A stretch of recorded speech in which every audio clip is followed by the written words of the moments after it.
From Bikini Bottom to the Divine Comedy, the 7 deadly sins in the SpongeBob universe. Dante Alighieri's Divine Comedy is an allegorical masterpiece that delves into the 7 deadly sins of medieval Christian theology and their punishments in purgatory and hell. This work uses symbolic language to describe the weaknesses and virtues of human nature. There is an interpretation that SpongeBob and his friends represent the 7 deadly sins.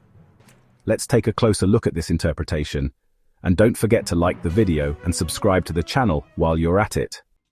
Greed, Mr. Krabs' possessive selfishness. Eugene Krabs, as the owner of the Krusty Krab, one of the most successful businesses in Bikini Bottom, perfectly represents the sin of greed in Dante's Divine Comedy.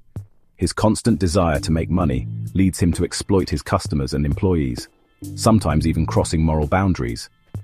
Mr. Krabs' obsession with money is not limited to material gain. It also leads to behaviors such as keeping the Krusty Krab's recipe secret from everyone and being extremely attached to his property.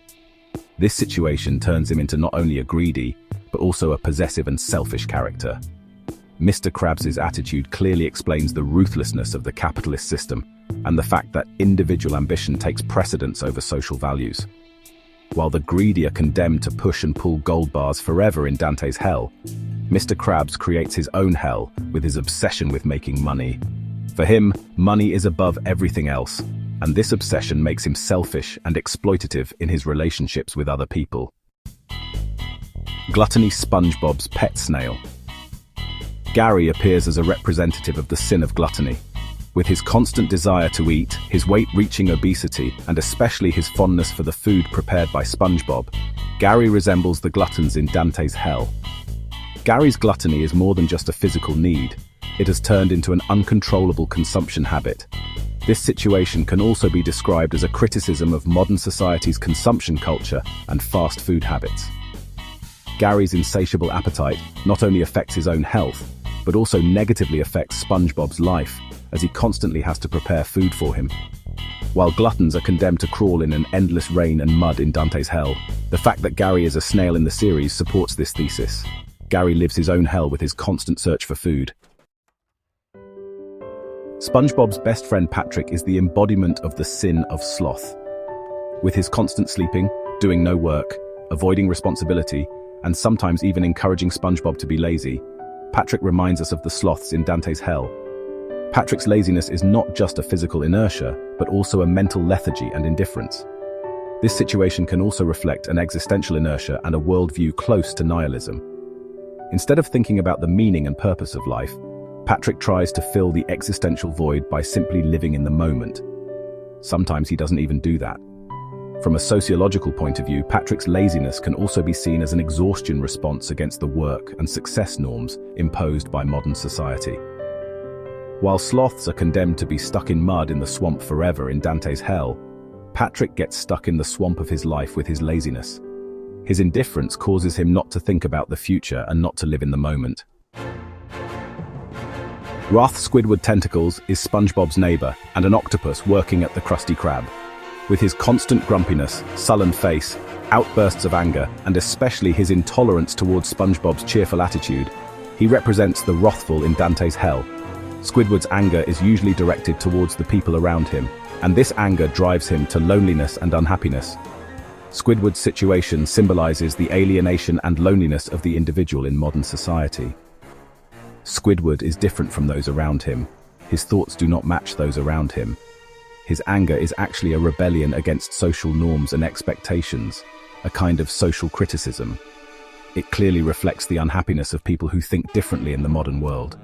While the wrathful are condemned to tear each other apart and fight forever in Dante's hell, Squidward makes both himself and those around him unhappy with his anger. His anger is actually a reflection of his own inner unhappiness and dissatisfaction. Envy. Sheldon J. Plankton is the eternal enemy of the Krusty Krab and a sea creature trying to steal the Krabby Patty recipe. With his constant feeling of envy, his inability to accept Mr. Krab's success, and his constant attempts to seize the Krabby Patty recipe, Plankton resembles the envious in Dante's hell. Plankton's envy constantly leads him to failure, and this failure further fuels his envy.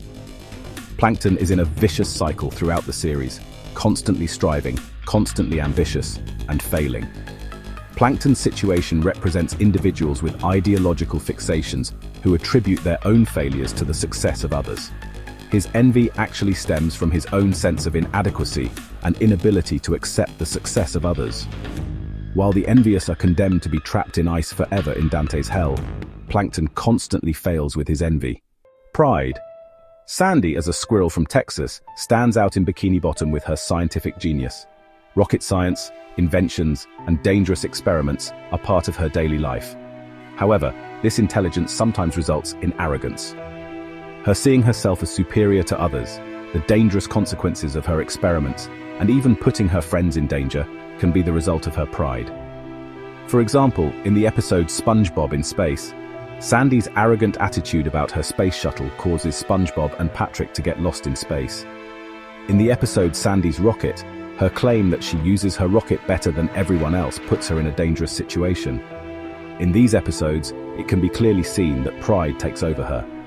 In Dante's Divine Comedy, pride is considered one of the most serious sins. Proud people are punished because they see themselves as superior to God. In hell, the proud are condemned to carry heavy stones. This punishment symbolizes the weight of their proud behavior in the world. Perhaps they turn this world into hell with the ambition brought by pride. Lust SpongeBob SquarePants is the most energetic and enthusiastic character in Bikini Bottom.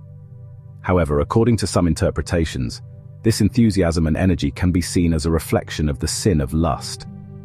His constant cheerfulness, his positive approach to everything, his overly excited behavior, and his attachment to life can make SpongeBob resemble the lustful in Dante's hell. However, SpongeBob's lust can be interpreted more as a desire for life, not a sexual desire, but a love for people, and a desire to constantly experience new things. His enthusiasm is actually a reflection of his good and joyful spirit. SpongeBob's positivity is a stance against the decreasing joy of life and sense of hope in modern society, a kind of positivity philosophy. SpongeBob's energy is actually a manifestation of Eros, life energy. Eros is a basic instinct that connects people to life, drives them to create, discover, and love. SpongeBob's energy constantly directs him to try new things, communicate with people, and explore the world. But his attachment to this world can be associated with forgetting God.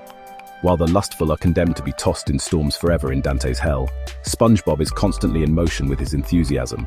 However, SpongeBob's movement is not an uncontrolled desire or passion, but rather a desire to live life to the fullest. SpongeBob's lust should not be interpreted merely as a physical or sexual desire.